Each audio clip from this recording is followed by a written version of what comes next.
Assalamualaikum warahmatullahi wabarakatuh. Perkenalkan, nama saya Halimatus Syadia.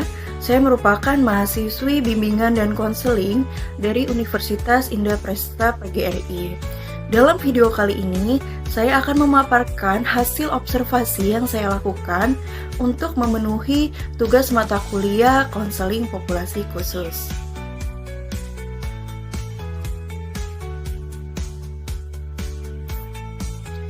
Observasi yang saya lakukan di sini, saya mengobservasi serta mewawancarai pasien penyintas kanker tiroid. Mari teman-teman kita simak video hasil observasi yang sudah saya lakukan.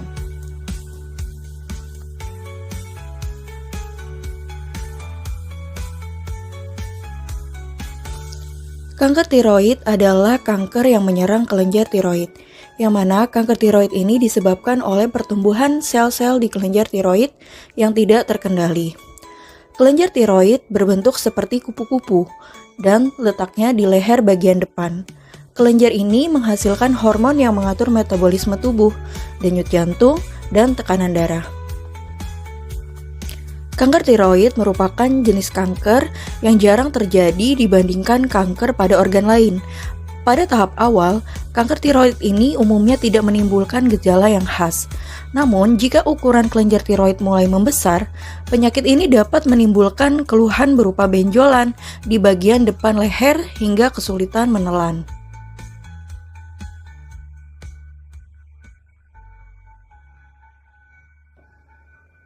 Kanker tiroid menduduki urutan kelima dari kanker terbanyak di dunia, dengan angka kejadian sebanyak 652.935 atau 4,6% dari total populasi 14.108,41. Kanker tiroid ini jarang menimbulkan tanda maupun gejala.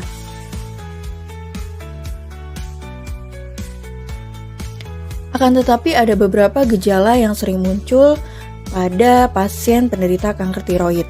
Yang pertama ada batuk terus-menerus, nyeri di bagian leher, sakit tenggorokan yang tak kunjung sembuh, suara serak yang tidak membaik setelah beberapa minggu, pembekakan kelenjar getah bening di leher, sulit menelan, bahkan sulit bernafas.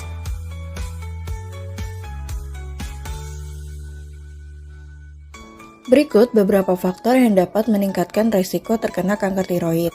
Faktor yang pertama yaitu jenis kelamin dan usia, di mana lebih sering terjadi pada wanita dibandingkan pria. Biasanya didiagnosis pada usia 30 sampai 50 tahun. Faktor yang kedua yakni paparan radiasi.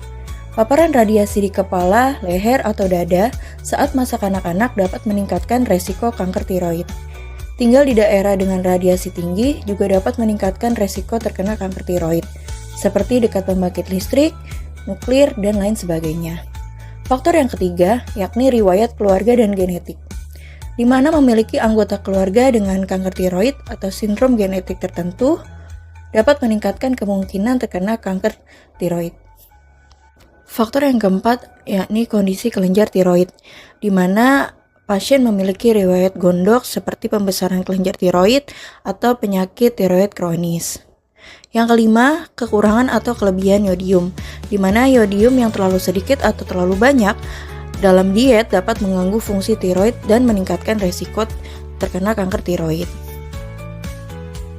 Faktor yang terakhir yaitu jika pasien memiliki kondisi medis tertentu, di mana kondisi medis yang bisa meningkatkan risiko terjadinya kanker tiroid. Menurut observasi dan wawancara yang saya lakukan bersama dengan klien penyintas kanker tiroid, saya mendapatkan kesimpulan mengenai deskripsi klien, yakni klien berinisial AN merupakan seorang wanita berusia 25 tahun yang menjadi pasien penyintas kanker tiroid. AN bekerja sebagai guru bahasa Inggris di sebuah lembaga pendidikan di Bekasi. AN merupakan anak pertama dari 2 bersaudara. AN memiliki postur tubuh dengan tinggi badan 160 cm dan BB berat badan 60 kg dan berkulit sawo matang. Kondisi AN saat ini masih menjalani proses recovery pasca operasi.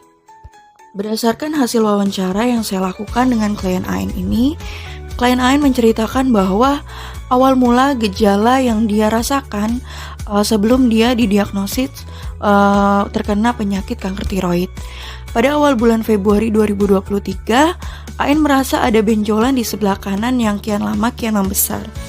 Yang pada saat itu juga kebetulan ibu AN ini selesai dari operasi TB kelenjar yang membuat AN ini enggan untuk menceritakan apa yang ia rasakan kepada keluarganya.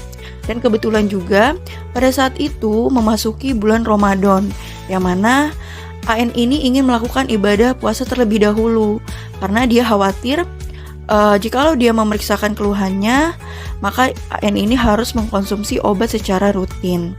Dan akhirnya AN ini baru mau memeriksakan keluhannya di bulan Juni karena merasa benjolan di lehernya ini semakin lama semakin membesar.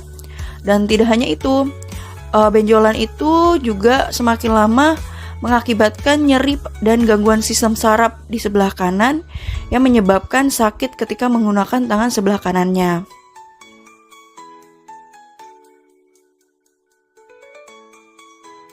Berdasarkan analisis kebutuhan klien, maka dapat disimpulkan bahwa di sini klien membutuhkan istirahat yang cukup serta harus mengurangi aktivitas yang melelahkan. Lalu klien juga harus menjaga asupan makanan yang tinggi akan yodium. Klien juga harus secara rutin melakukan medical check up serta mengkonsumsi obat pemulih kanker.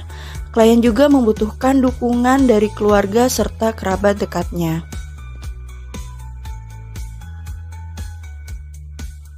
Berdasarkan observasi yang saya lakukan, maka dapat disimpulkan layanan BK yang tepat untuk masalah tersebut, yakni adalah yang pertama ada konseling individual, di mana konseling individual ini dapat membantu AN untuk membangun penerimaan dirinya dan rasa percaya diri pasca perawatan.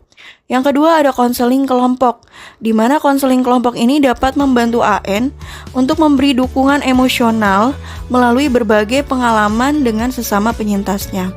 Yang ketiga ada konseling keluarga, di mana konseling keluarga ini membantu keluarga AN untuk memahami kondisi AN dan memberikan dukungan yang tepat. Lalu ada layanan psikoedukasi, di mana layanan psikoedukasi ini dapat memberikan keterampilan hidup kepada AN untuk dapat membangun masa depannya yang lebih positif. Baik teman-teman, itu tadi hasil observasi serta wawancara yang saya lakukan kepada pasien penyintas kanker tiroid. Itu saja yang dapat saya sampaikan, kurang lebihnya mohon dimaafkan. Wassalamualaikum warahmatullahi wabarakatuh.